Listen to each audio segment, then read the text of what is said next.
আসছে ডাক্তার ইউনূস আমাদের বিপদ নিয়ে যাবেন, আর উনি মরবার আগে আমাদের টাকাটা দিয়ে যাবেন। এখান দিয়ে যাওয়ার আগেও আমাদের টাকা দেবেন, আমাদের আমানত। আর ওখানে যাওয়ার পরেও উনি আমাদের আমানত দিতেইব।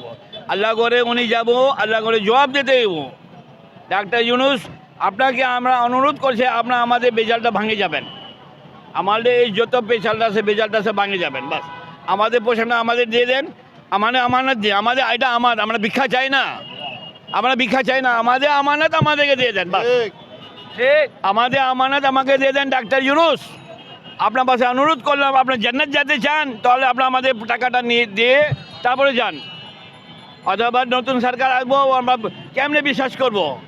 আপনার সময়ের ভিতরে সব কিছু হয়েছে। আপনি কি টাকা এই যে একত্রিত করার পক্ষে, এটা কি চান যে সরকার যে একত্রিত যে উদ্যোগটা নিচ্ছে, আমরা টাকা চাই আমরা। আমাদের টাকা আমাদের দিয়ে দেয়, আমাদের আমানত। টাকা কেন? এটা কি আমাদের টাকা? আমাদের আমানত। তারা যে সিস্টেমে দিতে চাচ্ছে, তারা যে যে দুর্বল ব্যাংকগুলো করে একটা ইসলামিক দুগুল ব্যাংক ওরা করছে, আমরা কই না। ওরা ধরে নিয়ে আসেন এখানে, সাপলা ভোটে ফাঁসি দেন। যারা বেইমানি করছে তাদেরকে তো ফাঁসি দেওয়া লাগবে না? আপনি চাচ্ছেন, আপনি কি চান আমি চাই আমার টাকা ফেরত চাই। আমাদের টাকা আমি চাই। ডাক্তার ইউনূস সাহেব, আল্লাহ ওয়াস্তে দিয়ে দেন। এটা ভিক্ষা চাইলাম, না করুক, আমাদের আমানত আমাদেরকে দিয়ে দেন। বাস শেষ। আর আপনার আমাকে কোনো হেয়ার কাট আমরা কিছু বুঝি না। আর আমাদের যে আপনার যে ইন্টারেস্ট কে করছে, আপনার প্রতি মাসে আমাদেরকে স্টেটমেন্ট দিলেন না।